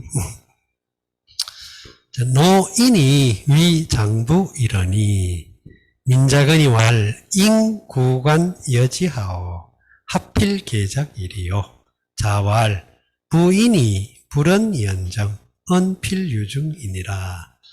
노인이 위장부 이러니 민자건이 왈 인구간 여지하오 하필 계작이리요. 자이왈 부인이 불언이언정 언필유중이니라. 자, 이게 지금 우리가 이렇게, 이제, 언해하면, 노인이 장부를 위하더니, 민자근이 가로되, 내 일을 잉홈이 어떠하뇨? 어찌 반드시 고쳐 작하리요? 자이 가라사대 부인이 언치 아닐 뿐이언정, 언하면 반드시 중홈이 있나니라. 노인 위 장부 민자건 왈 인구간 여지하 하필 계작 자왈 부인 불언 엄필 요중. 이게 옛날에는 원래 가장 오리지널 텍스트에서는 쭉 이어져 있었어요, 전부. 근데 그걸 이제 이렇게 되면 막 해석이 혼란스럽고 정확하게, 그래도 이제 알고 있던 사람들이 전승하는 과정에서는 이제 이어지지만, 혹시라도 그 사람들이 이제 뭐 전란이라든가 이런 걸로 없어져 버리고 이러면 어떻게 끈을 읽는 데에 따라서 앞뒤가 전혀 달라지기도 하고 그러니까 혼란이 있죠. 그래서 이제 이렇게 이미 일대 이렇게 이제 요걸 구라 그래, 구. 지난번에 장과 구에 대해서 설명해 드린 적 있죠. 그래서 구를 이렇게 단구를 하는 요게 이제 해석의 첫 실마리가 되는 거예요. 이 텍스트 자체 해석의 실마리가 바로 구를 일단 떼야 돼. 장과 구를 구별해가지고 떼어야만 이 상황이 세 가지 상황이 있는 거예요. 하나는 노나라 사람과 관련된 상황, 하나는 민자건의 말한 상황, 그 다음에 하나는 공자가 거기에 대해 평한 상황. 이렇게 세 가지 상황이 지금 연결되어 있죠. 노인이 위장부, 노나라 사람이 장부를 했다. 위는 동사로, 여기서는 주동사로 본 동사예요. 주동사, 뭐, 하다라는 건데, 여기는 만들다, 짓다, 뭐, 이런 의미입니다. 여기서는 구체적으로는 뒤에 나오는 민자건의 말을 통해서 유추하는 바로는 개작, 이렇게 됐죠. 수리, 다시 짓는 거, 고쳐 짓는 거, 고쳐 짓는 거. 요즘 말하면 확장 공사를 하는 거예요. 그러니까 장부라고 하는 건 주석에 보면 장명이니, 그렇죠. 장명이란 말은 창고. 근데 창고도 여러 형태의 이름이 있었대요. 창과 고가 다르고, 창이 다르고, 고가 다르고, 뭐. 예를 들어, 우리가 고를 이렇게 쓰잖아요. 고 이렇게 쓰죠? 창고, 고. 고는 주로 수레를 갈무리하는 창고. 그걸 고라고 했다고. 그 다음에 이 부라고 되어 있는 거는 특히 문서 같은 걸 보관해 두는 장소를 부라고 하고, 이런 식으로 우리는 두루뭉술하게 다 창고 그러지만 사실은 다 기능성에 따라서 의미가, 이름이 다르다. 자, 아무튼 장부를 새로 지었다, 고쳐서 지었다. 요거는 그냥 상황 설명이죠. 그때 민자건이 여기에 대해서 이제 말하기를 인구간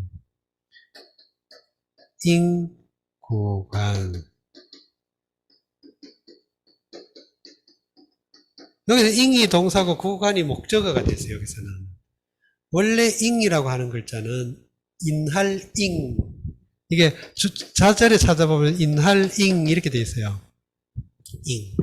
근데 이 인하다라는 말을, 그래서 인닝 이렇게 쓰기도 해요. 인닝. 이렇게 하면 뭐냐 하면 전에 있던 기존에 있던 것을 그대로 이어서 하는 걸 인닝이라고 그래요. 인닝. 잉자만 쓰기도 하고 인닝을 합쳐서 쓰기도 하는데, 합쳐서든 뭐 잉만 단독으로 쓰든 간에 그 의미 맥락은 기존의 것을 그대로 이어받아서 어떻게 하는 걸 인닝한다. 예를 들어 옛날 낡은 습관 그대로 하는 걸 인닝 이렇게 하는 거예요. 그래서 현대에는 잘 안 쓰이죠. 그러나 과거에는 상당히 자주 쓰였던 글자이기도 합니다. 잉. 인할잉. 그럼 구관, 옛 관인데, 관은 일 또는 관습, 뭐 습관, 뭐 이런 의미로 쓰이던 글자죠. 꿰일관. 그래서 관은 여러 가지, 뭐 심지어 엽전구름이도 관이라고. 그래도 꿰다 알아는 의미가 있었어요. 그래서 여기서는 구관, 그럼 옛 일, 옛 상황, 옛 형편, 뭐 이런 맥락이라고 합니다. 그러니까 이제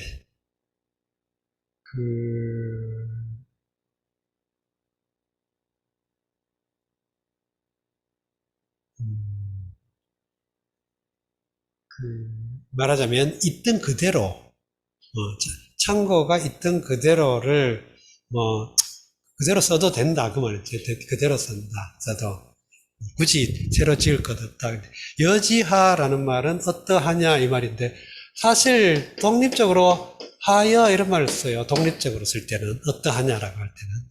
그런데 목적어를 지시할 때는 여지하 형태로 많이 쓴다는 거예요. 여하 쓰고 사이의 목적어를. 여기서는 지가 그 역할을 했죠. 지시 대명사처럼 쓰이는 지가. 그것을 어떻게 하겠는가. 인구간, 옛 관습, 옛 그 사례, 옛 사안, 이런 것을 그대로 따라하는 것이 어떠하냐, 이 말. 그래도 괜찮지 않으냐, 이 말이에요. 근데, 그러니까 하필 계작에서, 하필 또, 우리가 하필이란 말 쓰지요. 하필이면, 근데 이 하필은 글자 그대로 하면 어찌 반드시예요. 그래서 어찌 반드시 그렇게 해야 되겠는가라는 의문의 어기를 갖게 되죠. 하필이면 고치느냐, 하필이면 고쳐지느냐, 이렇게 되는 거죠. 어찌 반드시 꼭 그래야만 되느냐. 옛날 것을 이어받아서 써도 되는데 꼭 굳이 새로 지어야 되겠느냐, 이 말이죠. 그랬더니 이제 공자가 말해요. 부인, 역시 앞에서도 부인이 그 안연을 가리킬 때 부인 그랬죠. 여기서도 그 민자건에 대해서도 역시 부인 이렇게 해가지고 여기는 부가 지시사임을 알 수가 있죠. 저 사람이 불언연정 말을 하지 않지만 언필유증 말하면 반드시 적중함이 있다. 그 말을 정말 제대로 한다 그 말이 되는데 여기서 이 언정 이 양보 구문을 이끌어오는 우리나라의 접속어 같은 거잖아요. 이 언정 접속 조사 같은 거. 근데 이 한문에는 이 언정이란 말이 없어. 그죠? 그러니까 그러면 부인 불언 언필유증 요걸 가지고 유추를 해야 되는 거예요. 부인 불언 언필유증 요것만 가지고 딱 지금 유추를 해야 돼요. 이 맥락 관계를. 그럼 저 사람은 말을 하지 않는다. 이건 그냥 한 상황 설명이에요. 그 다음에 말을 하면 반드시 적중함이 있다. 이것도 한 상황이죠. 이 두 가지를 단문 처리할 경우에는 저 사람은 말을 하지 않는다. 그 다음에 저 사람이 말을 하면 반드시 적중함이 있다. 이 두 가지를 가지고 이제 한다면 앞에 것이 하나의 양보 구문이 되는 것이죠. 비록 뭐뭐 하긴 하지만, 말을 하지 않지만, 말을 하지 않더라도, 이런 식의 양보 또는 조금, 하여튼 이런 식의 뉘앙스를 갖게 되죠. 그거는 우리가 그렇게 만든 거예요. 우리 문장에서 그렇게. 우리가 이제 문법적으로 이 언정이나 이런 게 없어, 한문에는. 그렇지만 이 한문의 맥락을 우리의 어떤 의미, 미닝으로 집어넣으려면 이 양자 사이의 관계에서 이 양보라는 상황 설명을 집어넣어야만 우리는 이해가 되는 거예요. 그죠? 근데 이 말을 쓴 당시에는 안 집어넣어도 됐을 거라는 거예요. 저런 식으로 말해야 될 거예요. 논어를 공자와 민자건 시대에는 그렇게 말했을 수 있기 때문에. 그러다 현대인들이 이 말을 이런 맥락을 가지고 말하면 이렇게 안 한다는 거예요. 수연 이런 거 앞에 붙여가지고 수연 비록 하나 만약에 약과 같은 거 약 또는 여 또는 쓰고 과 만약에 한다면 이런 식으로 그러니까 그렇게 했을 거라고. 현대어는 그렇게 한다는 거예요. 근데 고전 논어 같은 이런 고전어에서는 이대로 이렇게 써가지고 그 맥락을 우리 유추해서 집어넣을 수밖에 없는 것이죠. 현대 중국인들이 이 논어 맹자 읽을 때도 마찬가지입니다. 번역을 이렇게 현대어로 번역을 해야 돼요. 자, 읽어보겠어요. 노인이 위 장부러니 민자건이 왈 인구간 여지하오 하필 계작이리요. 자왈 부인이 불언 연정 언필 유중이니라. 언정 할지라도 학업만은 하겠지만 여러 가지 양보 구문을 읽어봤죠. 자, 그 다음에 자이왈 유지슬을 해위어 구지문고 문인이 불경자로 한데 자왈 유야는 성당의여 미입어 신ля이니라. 자왈 유지스를 해위어 구지문고 문인이 불경자로 한데 자왈 유야는 성당의여 미입어 신ля이니라. 자왈 유지스를 해위어 구지문고 자의 가라사대 유의 스를 어찌 구의 문에 하나뇨. 문인이 자로를 경치 아니한데 자의 가라사대 유난 당에 오르고 실에 드지 못하였나니라. 자, 유지슬에서 유는 자로의 이름이 중유죠. 중유라서 이제 이름을 불러줘요. 슬이라고 하는 거는 우리가 흔히 비파슬 뭐 이렇게 가지고 비파라는 악기로 대명사처럼 써가지고 현악기를 다 비파슬 뭐 금고 금 근데 금하고 슬하고 여기는 이제 금하고 슬하고 비파 다 다른 걸 악기예요. 비파는 우리가 이제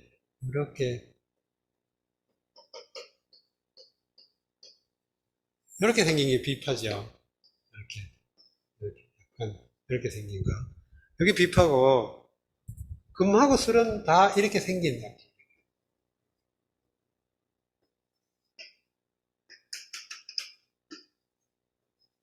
약간 검은 거 비슷하게. 근데 특히 25현으로 됐대요, 슬은. 근데 이 슬이라는 악기와 금이라는 악기가 굉장히 그 악기의 어떤 조화를 잘 이루었대요. 그래서 금과 슬을 꼭 같이 연주하는, 협연하면 아주 협주가 아주 아름다운 앙상블이 이루어졌대요. 그래서 금슬이란 말을 같이 붙여 써가지고 둘 사이가 화합이 잘 되는 걸 금슬이 좋다 이렇게 말했죠. 이 금슬에 대한 그 출전은 시경에 이미 나오죠. 시경에 관저라는 제일 첫머리 보면 관관저구는 제하지주요 요저숙녀는 군자호고라 뭐 여기 나가 보면 금슬우지 이렇게 금슬우지 금과 슬처럼 서로 이렇게 짝을 잘 도와주는 걸 금슬우지. 그 임방울 선생이 불러가지고 엄청 막 인기를 끈 숙대머리 춘향가의 일종의 오페라로 치면 아리아 같은 그 춘향이가 옥중에서 하는 독백 아리아 같은 숙대머리가 있는데 거기 보면 연희 신혼 금슬우지 이런 장면이 구절이 있어요. 근데 신혼의 기쁨에 금슬처럼 즐기느라고 나를 잊어버렸나 하고 한양간 이도령이 지금 그러고 있나 하고 나는 옥중에서 이렇게 죽을 날만 기다리고 있는데 그렇게 하소연한 장면이 나오죠. 그래서 금슬. 근데 금을 우리가 현대에는 그냥 무조건 검은고금 이렇게 하지만 원래 천자문 옛날 한석봉 천자문의 옛날 언해는 자훈에는 고라고 돼 있어요. 고. 그래서 고금이라고 해요. 우리나라 전통악기에 고가 있었다고 볼 수 있겠죠. 그래서 검은고라는 거 하는 것도 현금이라고 썼잖아요. 현금. 또는 7현금, 7줄로 있다가 7현. 요즘 검은고는 6현으로 쓰지만 원래 검은고의 조선시대 후기까지도 검은고는 기본적으로 7줄이어가지고 7현금 그랬다고 그래요. 그 다음에 가야금이라고 하는 것도 원래는 옛날 사람들 가얏고라고 불렀어요. 가얏고, 가야의 고. 이거는 검은 색깔 나는 고. 아무튼 뭐 그건 알아대고 몰아대고 아무튼 슬은 그 악기라는 거예요. 악기. 자, 해는 어찌라고 하는 의문부사예요. 역시. 따라서 의문부사가 나오니까 이 문장은 의문문인 걸 알 수 있죠. 위는 하다라는 동사로 일반적인 동사, 여기서는 연주하다라는 의미로 볼 수 있겠죠. 일반적인 동사로 하다라는 것인데 구체적으로는 연주하다 이런. 어는 장소나 귀결이나 유래나 뭐 비교나 이런 걸 나타내는 전치사 역할을 하는 전치사 같은 것이고, 구지문은 구의 문이라고 하는 이제 그 장소를 이제 나타내는 명사구죠, 명사. 그러면 지는 소유격이고, 그럼 구의 문 이렇게 해서 명사구가 이루어졌는데, 구는 공자의 이름이 구잖아요. 공자 이름이 구지요. 그래서 여기서는 내 문에서 어찌 자로의 스를 연주하냐? 자로가 어찌 내 문에서 연주하냐? 말하자면 이런 말이에요. 너의 연주 실력은 아직 내 문에서는 할 수준 아니다. 지금 그 이야기예요. 여기서 이제 슬이 꼭 구체적으로 악기를 연주한다기보다도 뭐냐 하면, 물론 이제 여기서는 저기 공자 가거나 이런 데서 보면 실제로 연주한 걸로 되어 있지만, 어쨌든 자로의 어떤 성향이나 수준이나 이것이 이 공자와 말하자면 같은 레벨, 같은 선상에서 논의하기는 어렵다는 의미죠. 아직 멀었다. 좀 멀었다. 이제 이렇게 공자가 이제 자로를 일종의 뭐라고 하면 경책하는, 자로에 자극을 주는 그런 느낌이 보이죠. 그랬더니 문인이 불경자로, 요거 아주 논어에서 이런 구절들이 상당히 재미있는 말하자면 미장센. 우리가 영화나 뭐 이런 거 하기 위해서 안배하고 이렇게 막 구성을 아기자기하게 배치하고 짜고 이런 걸 미장센 그러죠. 미장센. 불어로 미즈엉센. 요런 게 말하자면 문인이 불경자로 요런 것들이 그런 아주 아기자기한 재미를 줘요. 논어 읽을 때. 그러면 이제 일단 공자가, 야, 자로 너 아직 내 문에서 연주하기엔 좀 멀었다. 야, 좀 그렇지 않냐. 이렇게 이제 자로를 지금 자극을 주고 있었어요. 그런데 다른 문인들이, 자로 보니까 아직 멀었네. 라고 해서 자로를 공경을 안 했다. 이해가 되죠? 선생님한테 야단 맞더라. 그러니까, 야단 맞는 자로가 평소에 잘난 척 잘하고 막 또 약간 이제 후배 제자들, 공자의 자기 후배들을 막 약간 이제 한테 으스대고 그랬나 보죠. 그러니까, 잘 됐다. 속으로 고소하다. 뭐 이래가지고 자로를 좀 약간 대면대면하게 대했나 봐요. 그랬더니, 이거 보면 상황이 바로 이어지는 상황이 아니죠. 약간 자로가 술을 탄 장면, 그 다음에 이제 문인이 불경하는 장면, 상황, 그 다음에 공자가 거기에 대해 또 평하는 상황, 이게 상황성으로 봐가지고는 약간의 시차를 우리는 알 수가 있죠. 자, 그래서 이제 다른 제자들이 자로를 공경을 안 했어요. 선배를 공경 안 했어. 선배도 알고 봤더니 선생님한테 맨날 야단 맞더라 싶어가지고, 별거 아니네. 이름만 자로 유명한 선배인 줄 알았더니 별거 아니네 하고 대충 이제 대한 거예요. 그랬더니 자왈 선생님이 말하기를 유는 역시 자로의 이름이 유죠. 내가 실수한 것 같네. 실수.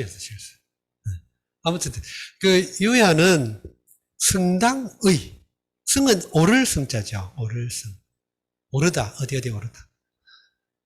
당은 집당자인데, 여기서 당은 이제 예를 들어 가옥 구조로 볼 때 마당이 있고 여기 청계가 있고, 그 다음에 이게 대청당이 있고, 이제 당이 있고, 그 당 안에 다시 개인의 방이 있어요.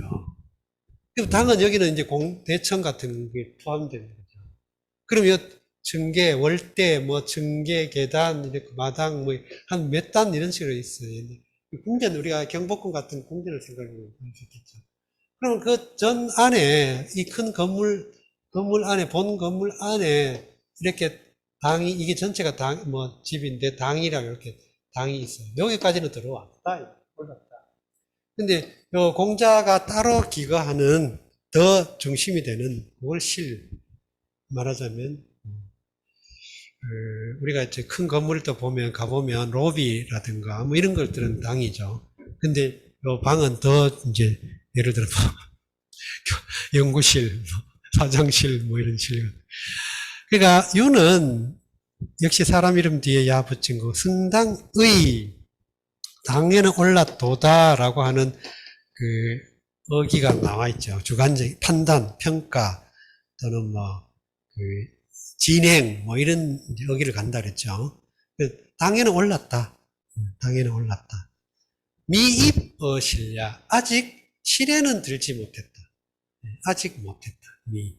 미는 미래 상황을 예시하고 있는 거죠. 그러니까 지금 당장은 그렇게 못했다. 지금 당장으로는 아직 실에는 못 들어왔다. 그럼 실에까지 들어오면 진짜 공자하고 이제 상대를 할 수 있는 경지라는 거예요. 당까지 들어온 것만 해도 지금 굉장히 말하자면 경지가 높다는 거예요. 그러니까 여러 문인들이 뭐 공자가 문인한테, 자로한테 그렇다 해가지고 다른 문인들이 자로를 우습게 볼 상황이 아니다. 지금 그 이야기죠. 이런, 그러니까 제자의 성향에 따라서 소극적이면 적극적으로 이렇게 일깨워줄 필요가 있지만 자로처럼 덤비는 제자의 경우는 이렇게 약간 이렇게 누겨주는 것도 좋은 교육 방법이죠.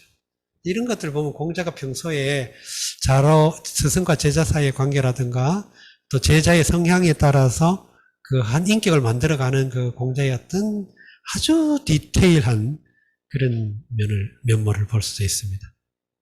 자, 일단 읽어드릴게요. 자왈 유지스를 해 위어 굳이 묻고 문인이 불경자로 하는데 자왈 유야는 승당의요 미입어 실야이니라. 다음 거죠.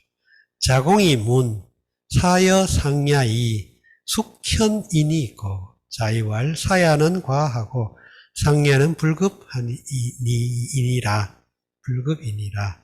왈 연적 사이 유여 있까 자왈 과유 불급이니라. 자공이 문 사여 상야는 숙현인이 있고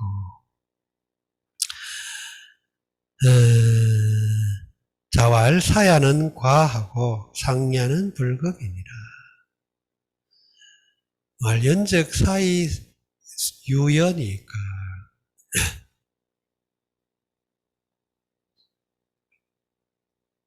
자왈 과유 불급이니라. 자공이 못자오되 사와 다못 상이 뉘 현한이 있고 자의 가라사대 산은 넘고 상은 믿지 못하느니라. 가로되 그러면 사이 나으니까 자의 가라사대 넘음이 믿지 못함과 같으니라. 자, 이것도 또 아주 의미 있는 그리고 또 공자의 중용 사상의 구체적인 용례 중에 하나라고도 할 수 있겠습니다. 자공이 물었죠. 다른 제자들 사하고 상 사이. 이 사는 단목사라는 사람이 이건 자장이고 주석엔 자장으로 돼 있죠. 제고 의광이 호위 군안 고로 상과 중. 그 다음에 상은 자하예요. 복상인데 성이 복이고 이런 상인데 자하는 독신근수의 규모 협의 고로 상불급. 자장은 재주가 높고 의지가 넓으며 또 어렵고 막 힘든 일을 하기를 좋아해요. 아주 덤벼들어. 그래가지고 늘 중도에서 지나쳐.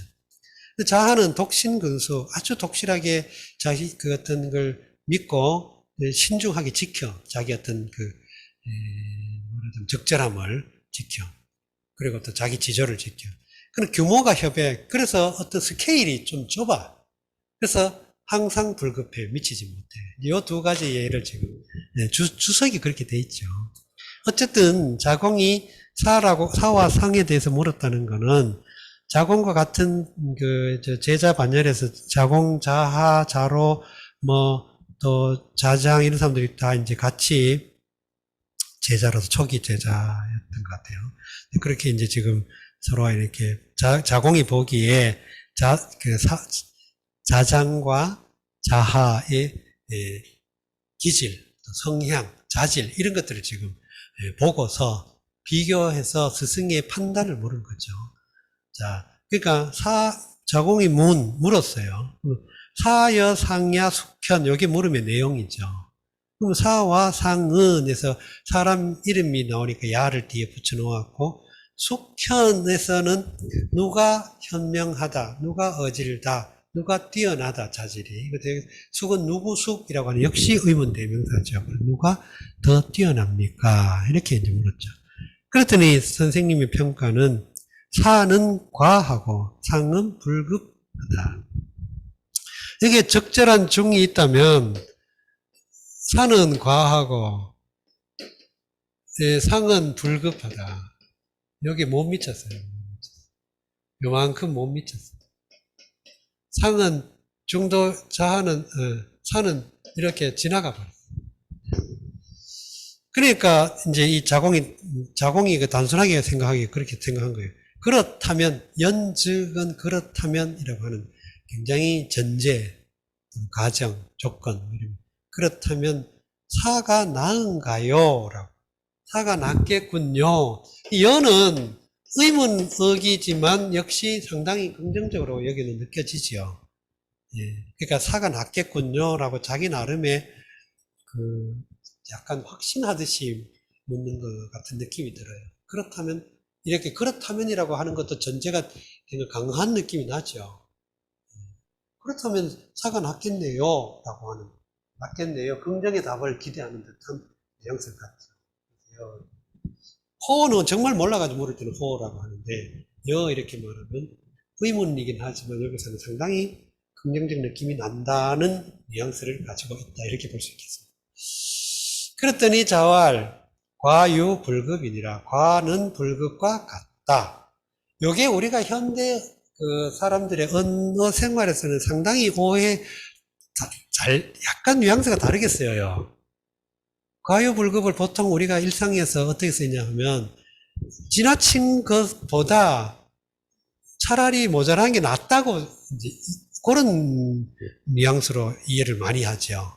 일상에서 쓸 때 과유불급 이렇게 말하면, 지나치느니 차라리 모자란 게 낫다. 이렇게 쓴다는 거예요. 우리 일상에서. 그러나, 여기, 논어에 나와 있는 어원, 출전의 경전적 해석으로는 과와 불급은 같은 거야. 중도를 둘 다 중도가 아닌 거야. 과는 중도를 지나친 거고 불급은 중도에 미치지 못한 거기 때문에 둘 다 사실상은 똑같다 이 말이죠. 같은 맥락이다. 중도를 잃어버린 점에서는 같다 이 말이죠. 과와 불급이. 근데 우리 현실에서는 지나치느니 차라리 모자란 게 낫다 이렇게 약간 그런 식으로 이해를 하고 있죠. 원래 논어에 나와 있는 원래 내용은 이렇다. 그렇게 쓰더라도 어원이나 출전이나 원경전적인 의미에서는 그렇다 하는 것을 알고 쓰는 게 좋겠죠. 맞아요. 사람들이 일상에서는 진짜 참 과유불급의 자세가 요청되죠. 차라리 좀 덜 하는 게 밥도 좀 더 너무 많이 먹는 것보다는 적게. 일본 속담에 하라 하치부라는 말이 있어요. 하라 하치부. 하치부가 80%를 하치부, 그렇게 말해요. 8%, 8부. 우리 8부, 7부 그러잖아요. 지치부, 하치부, 뭐 이렇게. 옛날 일본어를 많이 일상에서 들었을 때, 뭐, 이렇게 기장 같은 거, 바지 기장 같은 거, 시치부, 하치부 이랬는데, 7부, 8부 뭐 이런 뜻이에요. 하라는 배야, 배. 하라 하치부라는 말은 배는 80%만 채워라. 먹을 때 80%좀 약간 모자란 듯이 먹는 게 좋다. 뭐 그런 뜻으로 일본 사람들의 속담 격언처럼 많이 쓰이는 건데. 아무튼 이렇게 너무 지나친 것보다는 차라리 모자란 게 낫죠. 우리 일상에서도. 그러나, 논어에서 원래 쓰인 맥락은 둘 다 중도가 아니다. 이런 뜻으로 쓴 거랍니다. 자공이문 사여상야이 숙현이니 있고 자이왈 사야는 과하고 상야는 불급이니라. 말연즉 사이 유여이까 자왈 과유 불급이니라. 근데 유라는 말이 오히려라는 부사로도 쓰여요, 실제로. 그렇게 보면 과하느니 오히려 뭐 차라리 이런 의미로 쓰일 수 있겠죠. 불급한다. 그러나 그건 너무 좀 지나친 해석인 것 같고, 아무튼 그렇게 해서 안 될 건 없지만, 공자의 어떤 말의 원래 의미는 둘 다 중도를 잃어버린 거다라는 뜻에서 과와 불급은 같다 이렇게 표현했다고 봅니다. 자, 그 다음에 계시이 부어 주공이언을 이 구야이 위지 취렴이 부익지한데 자왈 비오도야 이로소니 소자아 명고이 공지이 가야이니라. 계시이 부어 주공이언을 이 구야이 위지 취렴이 부익지한데 자왈 비오도야 이로소니 소자아 명고이 공지이 가야이니라. 계시이 주공에서 감열건을 구이 위하여 취렴하여 부익한데 자이 가라사대 우리 물이 아니로소니 소자 고를 명하여 공홈이 가하니라. 그래서 가멸다라는 말 있죠. 네, 그 가멸다라는 말이 넉넉하다, 부유하다 그런 순 우리말이랍니다. 계시가 부어주고 요거는 계시는 이제 노나라를 구성하고 있는 유력한 가문 중에 한 가문, 한 패밀리, 개 패밀리죠. 대부. 계시가 부어주공에서 부는 부유하다라고 하는 형용사 수로고 주공은 그 부유함의 비교가 되는 대상이죠. 여기서 전치사 어는 너무 보다라는 역할을 하죠. 그 청출어람이 청어람 이거 유명한 그 고사 속담 격언인데 여기도 청어람은 남보다 푸르다 쪽보다 푸르다. 두보의 시 중에 상엽홍어 두보가 아니고 두목이죠. 두목의 시 중에 상엽홍어 이월화 요즘 상황 같아요. 요즘 상황, 산행이라고 하는 시에 나오는 건데, 설이 맞은 단풍잎이 2월의 꽃보다 붉다. 아주 유명한. 원상한산 석경사, 백운생처유인가, 정거좌의 풍림만 상엽홍어 이월화라고 하는 두목의 시인데, 이게 이제 삼행이라고 하는 시인데, 이 김영삼 정권 때 중국과 이제 그 노태우 정권 때 수교가 됐죠. 그 김영삼 정권 때 강택민, 장저민, 그 강택민 주석이 와가지고 청와대에서 이제 이 산책을 하는데 마침 요 무렵이었던 것 같아요. 그래서 단풍이 막 불었거든. 그랬더니 강택민이 상엽홍어 이월화 이렇게 읊었어. 근데 우리 쪽에서는 아무도 거기에 대한 대꾸를 안 하더라고. 좀 서운하게도. 좀 이때 대꾸를 해줘야 되는데. 상엽홍어 이월. 지금 요거 설이 맞은 잎이 2월의 꽃보다 붉다. 음력으로 2월이면 양력으로 4월쯤 돼요. 3월에서 4월 사이. 3월. 2월 초가 이제 1월이 되잖아요. 그 음력 정월 설날이 2월 초 보통 초순에 있잖아요. 그러면 2월이면 음력으로 2월이면 한 3월 초순에서 4월 초순 사이. 네? 그렇죠. 막 진달래가 특히 진달래 같은 경우 복숭아꽃 막 이렇게 확 피어 있는 시. 그래서 여기서 어는 뭐뭐 보다라는 뜻입니다. 그래서 부어 주공 역시 주공보다 부유하다. 그런데 지금 이제 구야 위지 취렴이 부익지 요거는 이제 그 계시가 주공보다 부유하다라는 상황과 설명과 되어져 상황과 구야 위지 취렴이 부익지 요거 두 상황을 지금 이라고 해서 연결을 시켜준 거예요. 두 진수를 독립된 두 진수를 그냥 계시 부어 주공으로 딱 끊어버리면 그냥 일반적인 설명이야. 근데 그 뒤에 염구가 어떻게 한 행동이 이어지기 때문에 이라고 하는 병렬 접속사를 연결시켜 놓은 거예요. 이렇게 병렬 접속사를 씀으로 해서 계시의 상황과 연구의 행동 사이에 굉장한 긴장을 만들어주죠. 이가 들어가면서. 그래서 구야 이 역시 구 뒤에 사람 이름이니까 뒤에 야가 붙어 있고 위지 취렴 위지 취렴에서 위는 위하다라는 뜻이고 지는 그를 계시를 위하여 취렴 취는 모을 취렴은 거둘렴 특히 이 조세를 막 샅샅이 훑어서 막 많이 거두는 걸 이게 특히 취렴이라 그래요. 규정된 조세라도 상황에 따라 특히 옛날에는 농사가 기본적인 그 생산 수단이었는데 농경은 그 기상재해 조건을 굉장히 민감하게 봤기 때문에 그 일률적으로 그 흉풍을 점칠 수가 없어요. 특히 옛날에는. 그런 경우라면 예를 들어 한마지기에 쌀 한 가마가 정확한 조사를 하더라도 흉년이 내리 막 몇 년 들어버리면 원래처럼 막 태풍이 막 내려오고 이러면 못 내잖아요. 그런데도 딱딱 긁어가지고 맞추어서 내는 걸 취렴이라 그래요. 취렴 이 부익지. 부는 보태다, 덧붙이다. 왜 우리가 요즘은 그런 거 별로 없어요. 우리 어릴 때, 책임 귀한 시기에 소년 잡지가 유행했었어요.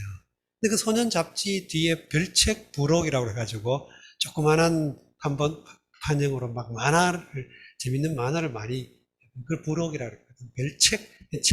본책과 별도로 된 책으로 부록이다. 곁다리로 붙는 거예요. 근데 이 부록은 본책 뒤에도 붙기도 하죠. 책의 본래 책 뒤에 이렇게 중심된 내용 말고 덧붙여서 수록하는 부록이라고 하죠. 이거 부는 그래서 덧붙이다, 붙이다 이런 뜻이고, 이건 더하다 그런 뜻입니다. 거기에 더했다. 그러면 여기서 우리가 위지의 지는 계시고 부익지의 지는 취렴이라고 볼 수 있겠죠. 이해가 되세요? 자, 그 위에는 뭐 별로 문장이 어렵죠. 위지, 취렴이, 부익지. 이걸 한번 보셔요. 위, 지, 취렴이, 부익지. 자, 이렇게 됐어요. 위, 그를 위하여. 여기서 지는 계시라는 거예요. 앞에 계시. 알겠죠? 네, 계시를 위해 취렴했다. 그리고 역시 병렬 접속 거죠. 부는 덧붙여서 보탰다. 그것을. 이거죠. 지는 취렴을 가리킨다라고 볼 수 있다는 거예요.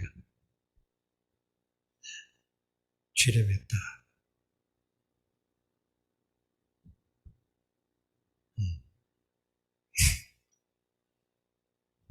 그랬더니 요거는 이제 상황 설명이에요. 그랬더니 공자가 말하죠, 선생님. 비오도야. 여기서 비의 주어는 영구죠. 영구 is not my disciple, my pupil. 이런 의미예요. my student. 그러니까 영구는 is not, 아니다. 비가 아니다. 뭐는 뭐뭐 아니다. 이런 뜻이에요. 오도, 우리의 무리가 아니다. 내 무리가 아니다. 소자는 여기서는, 소자는 여기서 어린 아이 이런 뜻이 아니고 너희들, 얘들 그런 뜻이에요. 제자들을 일반적으로 일컬어서 소자. 얘들아. 명은 울명자인데 여기서 동사로 쓰여가지고 울리다가 되죠. 울다는 자동사로서 내가 뭔가 우는 거, 소리 내는 건 울다. 또 울리다는 소리 나게 하는 거니까 여기서는 명은 타동사로서 울리다, 소리 나게 하다가 되죠. 고는 북고자고. 그래서 여기 북고자도 이렇게 쓰고 이렇게 쓰든가. 여기는 가죽 피자를 썼죠. 가죽 피. 가죽 피를 써가지고 북고를 했죠. 근데 요즘 다른 고는 그렇죠. 이렇게 쓰죠. 이렇게 더 많이 쓰죠. 이렇게 많이 써요. 요거는 발음이 기 또는 지고 요거는 피인데 하여튼 북은 가죽을 덧붙여서 만드니까 가죽 북이죠. 공지, 북을 울려서 그를 공하는 것이. 근데 공은 치다. 근데 의미에서 여기서는 성토하다. 성토라는 말은 소리 내서 죄를 꾸짖는 걸 성토하다 그래요.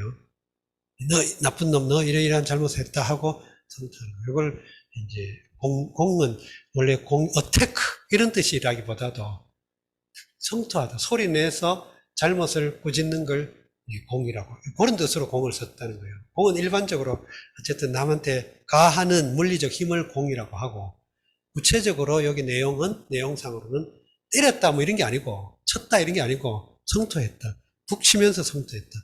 그래서 조선시대 때까지, 근대까지도 그 관습적으로, 말하자면 지역사회에서, 향촌사회에서 관습적으로 처벌하는 경우가 있죠.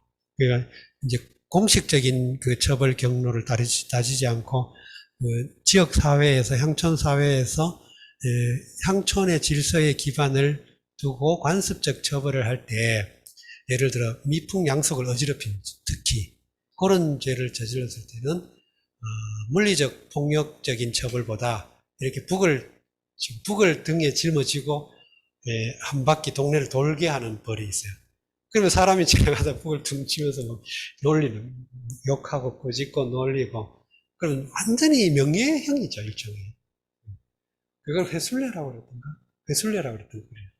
예, 이렇게 한 바퀴 동. 뭐 벌의 정도가 좀 중하면 뭐 2바퀴, 3바퀴 뭐 이러시면 있겠죠. 어쨌든, 네? 그렇죠. 동네북이란 말이 그 말이에요. 회술례라 그래요, 회술례. 쭉 돌아가면서. 그게 옛날에 조선시대 공자 때도 어떤 사람이 죄를 이렇게 꾸짖을 때 형법적으로 처벌할 정도는 아니고, 어쨌든 명예적으로, 또 말하자면, 뭐라고 할까, 명예 또는 뭐라고 하죠? 어쨌든 규정을 하는 거예요. 이 사람은 어떠한 잘못을 저질렀다라고 이렇게 할 때 북을 울려가지고. 그래서 집강, 예를 들어 뭐, 서원이라든가, 또 향약이라든가, 또 이런 데서도 그 공통의 규약을 어기면 북을 쳐가지고 그 사항을 포고를 했거든. 그래서 여기서 명고의 공지라는 말을 그 말이에요. 가야는 옳다, 좋다, 가능하다 뭐 이런 뜻이니까 북을 울려서 그를 성토하는 것이 좋겠다. 뭐 이런 의미가 되죠.